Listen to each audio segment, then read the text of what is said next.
کتاب صوتی روح، رمزگشایی از معمای جاودانگی، اثر پروفسور رضا جواهردشتی.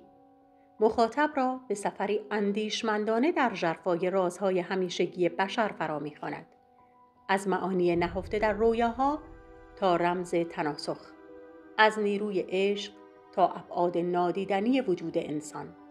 نویسنده با نگاهی فلسفی و معنوی در پی روشن ساختن پرسش‌هایی است که در قلب هستی انسان جای دارند.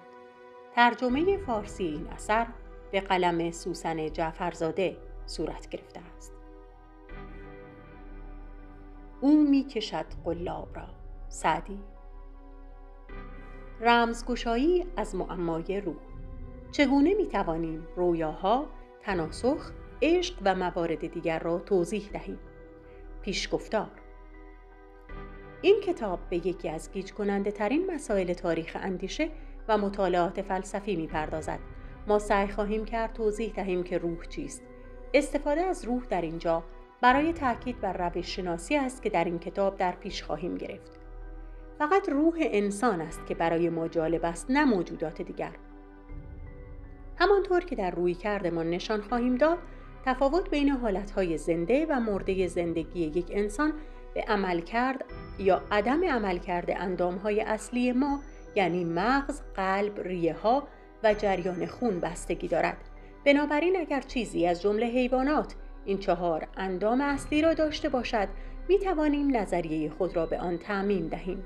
با این حال دغدغه اصلی ما در اینجا نظریه پردازی در مورد انسان است، زیرا می توانیم با اطمینان فرض کنیم که انسانها را بسیار بهتر از سایر موجودات می شناسیم. به عنوان مثال در مورد سونامی ها می توانیم ماهی های بسیار عجیبی را ببینیم که تا آن زمان از آنها آگاه نبودیم. اما امروز انواع و اقسام انسان ها شناخته شده اند و هیچ نژاد یا نوع انسان جدیدی وجود ندارد که بتوانیم انتظار کشف آن را داشته باشیم. بنابراین با استفاده از روح منحصراً به توضیح نظریه خود در مورد روح انسان اشاره می کنیم. این نویسنده پیشینه‌ای در علوم مهندسی دارد. با این حال در حدود 40 سال گذشته افتخار مطالعه مداوم اندیشه‌های فلسفی و جریان‌های اصلی آن را داشته است. تسلط کامل به 3 زبان و آشنایی کامل با 2 زبان و سفر به بیش از 20 کشور و زندگی در 8 کشور، همگی به این نویسنده بینشی در مورد چگونگی تفکر و واکنش انسان‌ها داده‌اند. همچنین این نویسنده از نزدیک شاهد یک انقلاب خونین، یک دوره طولانی از جنایات و ترورهای داخلی، یک دوره جنگ و همچنین 2 بار مهاجرت بوده است. همه این موارد به صورت فلسفه در عمل به این نویسنده کمک کرده است تا درک عملی و بسیار بهتری از روح انسان به دست آورد. در این کتاب ما از منظری کاملا متفاوت به روح خواهیم پرداخت و چارچوبی نظری را توسعه خواهیم داد که در آن قادر خواهیم بود مباحث شگفت‌انگیزی مانند تناسخ، رویاها، هیپنوتیزم، عشق و حتی رستاخیز مردگان را در قالب جسمانیشان روشن کنیم.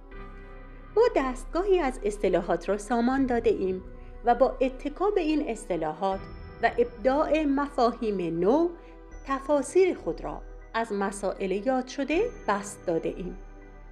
نویسنده فروتنانه اذعان دارد که این تفسیر و نظریه نه لزوماً کفایت تام در تبیین همه امور دارد و نه خالی از کاستی‌های احتمالی است.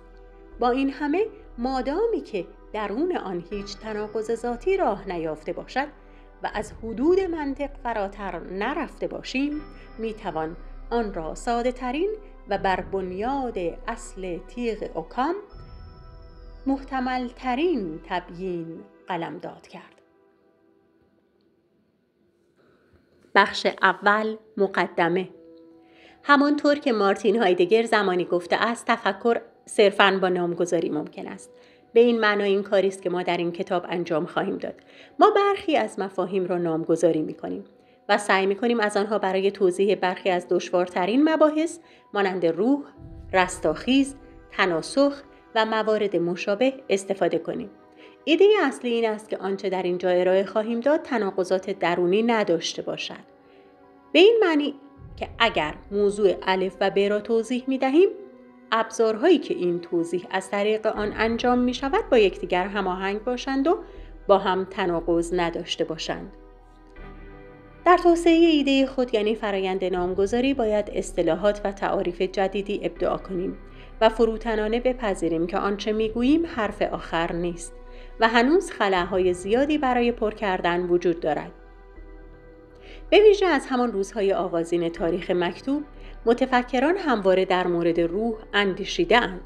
در میان دانشمندان اعم از فیزیکدانان، ریاضیدانان، متخصصان علوم شیمی، زیستشناسان و غیره و سایر غیر دانشمندان مانند فیلسوفان، هنرمندان، مورخان و دیگران همواره بحثی در مورد ماهیت روح و چگونگی تبیین آن وجود داشته است. بدیهی است که تمایزی که ما بین دانشمندان و غیر دانشمندان قائل شدیم متعلق به دوران جدید به ویژه از زمان انقلاب صنعتی است. قبل از آن دوران می توانستیم شخصیتی مانند رنه دکارت را داشته باشیم که به عنوان یک دانشمند فکر می کرد. غده هیپوفیز محل استقرار روح است.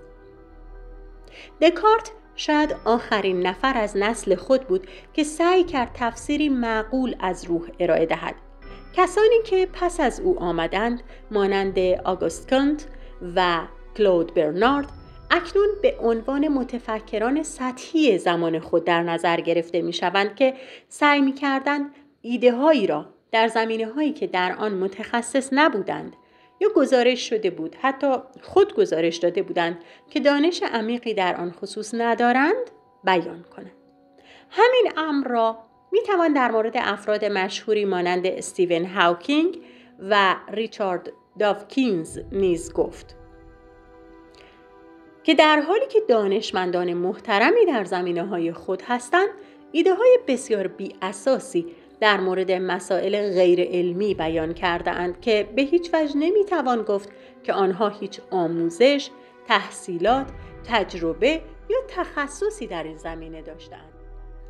خوشبختانه این روزها به دلیل وجود امکانات غیر قابل تصوری که رسانه‌های جمعی پیشرفته مانند اینترنت و رسانه‌های اجتماعی ارائه می‌دهند، ایده‌ها و افکاری که توسط این شبه دانشمندان بیان می‌شوند بسیار بهتر دیده و نقد می‌شوند، زیرا این افراد دانشمند نیستند، یعنی در آن حوزه به قدر کافی مطلع نیستند.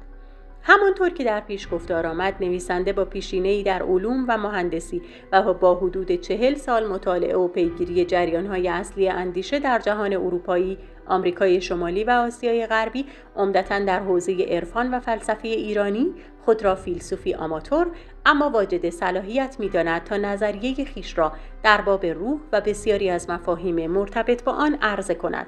او در سفر فکری خویش به سرزمین‌های گوناگون اندیشه دریافته است که در حلقه اروپایی، آمریکای شمالی تنها شمار اندکی از متفکران با آثار اندیشمندانی آشنا هستند یا از آنها بهره برده‌اند که در گستره‌ای میزیستند و میزیند که میتوان آن را ایران فرهنگی بزرگ نامید. جغرافیایی که حدود و گستره آن بر بنیاد نفوذ شعر فارسی و هنر ایرانی تعریف می شود. برای نمونه می توان به تأثیر فرهنگی اشاره کرد که در شاهکارهایی چون تاج محل در هند یا حتی در مفهوم غرب هگل دیده می شود. همچنین در دیوان شاعران اروپایی که تحت تأثیر حافظ شیرازی قرار گرفته‌اند. در اینجا تنها به 2 نمونه از آثاری اشاره می کنیم که با موضوع این کتاب ارتباط مستقیم دارند.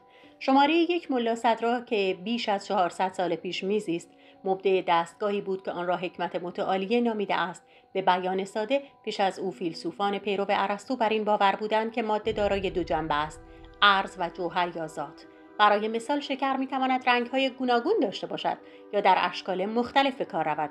همه اینها از عوارض شکرند، اما جوهر یا ذات آن شیرینی است. نوآوری ملا صدرا در این بود که تغییر و حرکت را نه فقط در ارز ماده بلکه در جوهر آن نیز ممکن دانست. بدین سان او نظریه ارائه کرد که بر اساس آن حرکت و دگرگونی میتواند در هر جنبه‌ای از هستی رخ دهد، حتی در چیزهایی که به ظاهر ثابت و تغییر ناپذیر مینمایند. اما ملا صدرا این نظریه را چگونه توضیح می‌دهد؟ در نظریه حرکت خود به نام حرکت جوهری او دو وضعیت برای ماده قائل است: قوه و فعل. بر اساس این دیدگاه ماده به سبب پویایی ذاتی خود، یعنی همان حرکت جوهری، همواره در گذار از قوه به فعل است. ملا صدرا از رهگذر همین تبیین توانست مسائلی همچون پذیرش روح در جنین در رحم مادر و نیز امکان رستاخیز جسمانی مردگان را در قیامت توضیح دهد. شماره 2. جلال الدین بلخی. جلال الدین که در جهان اروپایی آمریکایی با نام مولوی شناخته می شود، نمونه دیگری از اندیشمندان بزرگ حوزه ایران فرهنگی است. او حدود 700 سال پیش در بلخ یا بکتریا در سرزمینی متولد شد که امروز افغانستان نامیده می شود. بدیهی است که در آن زمان واحد سیاسی به نام افغانستان وجود نداشت و این ناحیه از نظر جغرافیایی و اداری بخشی از امپراتوری ایران به شمار می رفت. پدر او مردی دانش آموخته و در این حال محتاط بود که خانواده خود را از بیم آسیب‌های احتمالی ناشی از یورش مغولان به سرزمینی برد که امروزه ترکیه خوانده می شود. در آن روزگار نه کشوری به نام ترکیه وجود داشت و نه عثمانیان مشروعیتی نزد ایرانیان داشتند که آن منطقه را سرزمین عثمانی بنامند. آن ناحیه بیشتر با نام روم شرقی به معنای سرزمین امپراتوری روم شرقی شناخته میشد، جایی که قبایل ترک کوچ‌نشین در آن سکونت داشتند. از آنجا که جلال الدین تا پایان عمر در این سرزمین زیست، لقب رومی یعنی اهل روم بر او نهاده شد. بعدها به دلیل مرتبت بلندش در علوم دینی او را مولانا نامیدند، لقبی که به معنای رهبر ما است.